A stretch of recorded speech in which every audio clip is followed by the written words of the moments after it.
Aquarius Platinum has agreed to sell its Everest mine to Northam Platinum for 450 million rand. Visiting our Cape Town studio to explain more about the deal is Northam Chief Executive Paul Dunne.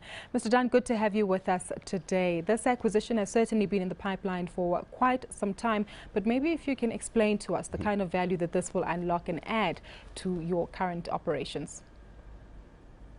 Yeah, Gugu, good afternoon. We believe the acquisition of the Everest South mine is essentially the purchase of the gateway into our ore body known as Booysendal South and in fact Booysendal Central.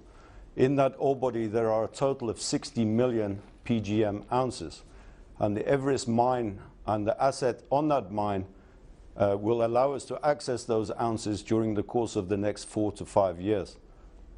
Maybe if you can explain that kind of potential, because many people do say that there's a lot of unearthed resources still below the sub-Saharan African soil. So the opportunities certainly look good in the long term, do they? Yes, we would agree. The mine, the milling capacity at Everest has the potential to deliver 250,000 ounces per annum. And if you consider there are 60 million ounces in the ground there, it is a very long life mine, potentially, market conditions permitting. Now, there are some conditions into this transaction. Maybe if you could highlight a few of them for us. Yeah, there are 3 conditions precedent. They're reasonably straightforward. We need Competition Commission approval, firstly. We also need to sign a lease with the community, between Northam and the community, as opposed to Aquarius and the community, which is the current lease. And then finally, we need Section 11 approval from government for the transfer of the mining rights from Aquarius to Northam. Maybe if we can get an update on your current operations. One knows that Zonda is one particular mine that has been under significant pressure due to the union rivalry there. Has that returned to normality, and are there any lessons that you've picked up in the union discussions there that you are implementing at some of your other operations?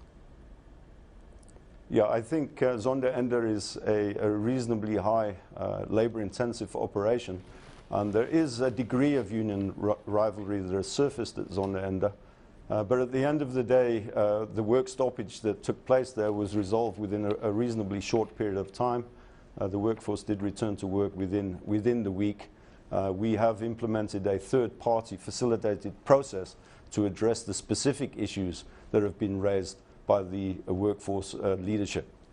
I brought up the labour issues because it's often been a theme in the last few years of the mining Indaba, at which you're currently attending in Cape Town.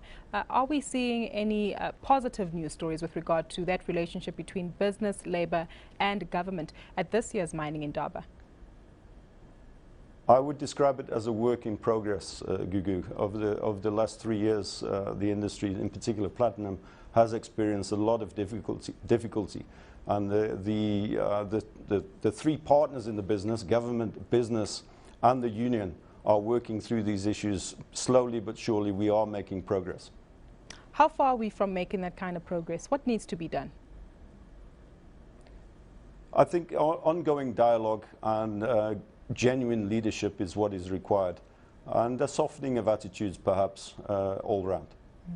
Your thoughts then on the Minister Ramatlhodi, making mention of a government mining company at the briefing this morning. Your analysis and your reception to this news.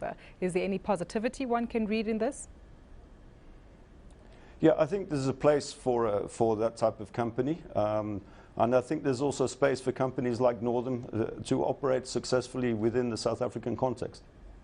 It sounds as though you're slightly hesitant there. What might not make this a good idea for the South African economy, despite there, as you say, being a place for it?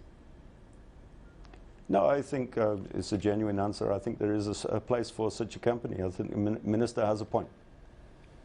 Well, thank you so much for your time.